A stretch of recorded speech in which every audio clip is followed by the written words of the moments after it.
What is the one habit that will make you poor forever?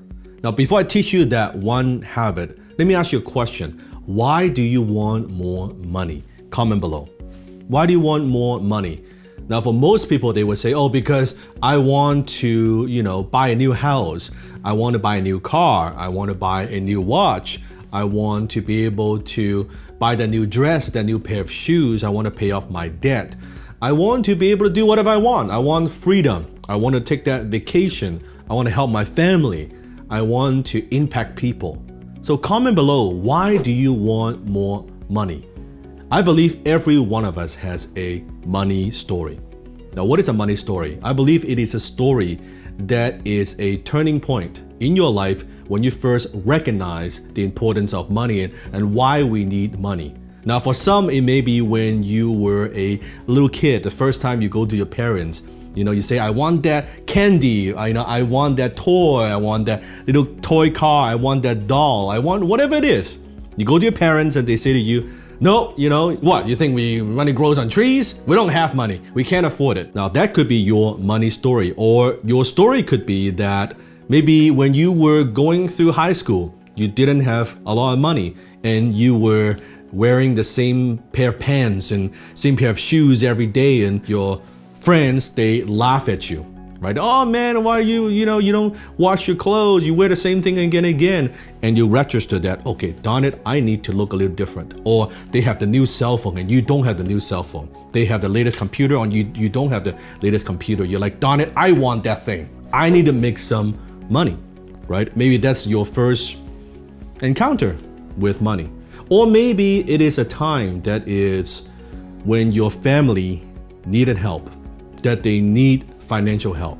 Maybe they need medical help, but you're not able to provide, and you remember that. My money story was when I first was going through high school. And one time when I came home, I saw my mom in the bedroom. I was in the living room, and I eavesdropped, and she was having a conversation with somebody, and I could hear her crying on the phone. So I knocked on the door and I said, Mom, is everything okay? And she opened the door and she said, no, everything's fine. I'm just talking to your father. And later on, she told me that my dad actually went bankrupt in Hong Kong, that his business partner basically took all his money and disappeared. And that left him with almost over $1 million in debt in US dollars. So he had to file for bankruptcy. And he could no longer support us financially, and he could no longer send us allowance. We're kind of on our own. And my mom has never worked a day in her life. She's just a housewife. She sacrificed and spent all that effort just taking care of me and raising me as a child. And in a country where we don't speak the English, and my mom still can't speak English. In a scenario like that, I learned about the importance of money. I learned that not having money equals pain. Not having money equals lack of security. Not having money equals being a disappointment for your family. That's kind of my first encounter with money. Now, what has this to do with the one habit that will make you poor? So I want you to think back and comment below. Think back your money incident, your money story.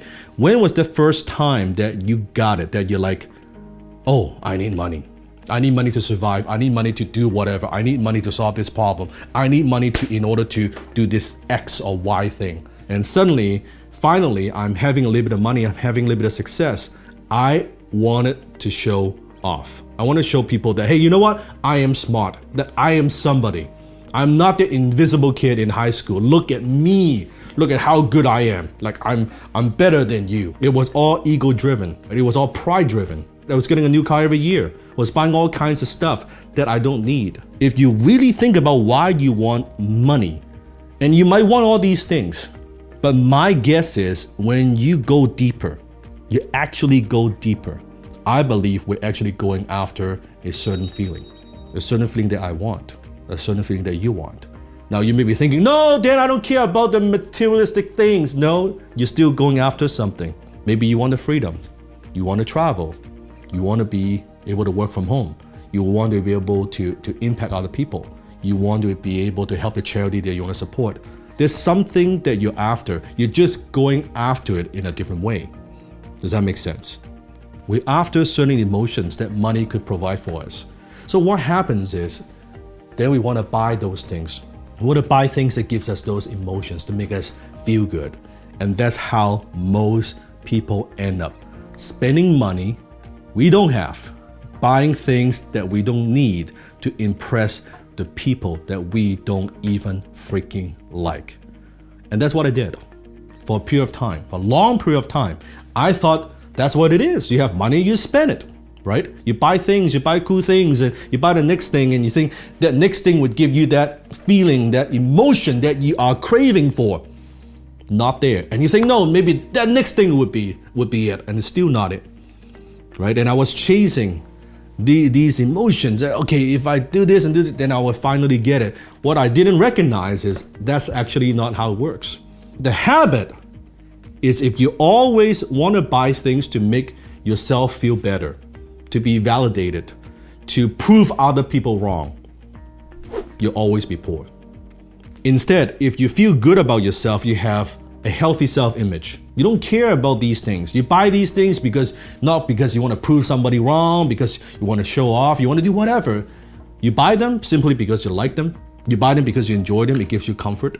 And money is simply a tool. It gives you comfort. It gives you peace of mind, right? It gives you time. Yes, money allows you to buy time, allows you to have more choices in life. You could say no to things because you don't really need the money. So think about in your own life, how much money you spend, be very honest, you spend to impress others. And instead of spending that money to impress, what if you spend that money to invest? Invest in yourself. Invest in your own self-education. Invest in things that would enrich your life emotionally, spiritually. Invest in experiences that you will always remember. Invest in that. So spend money to invest. Don't spend money to impress.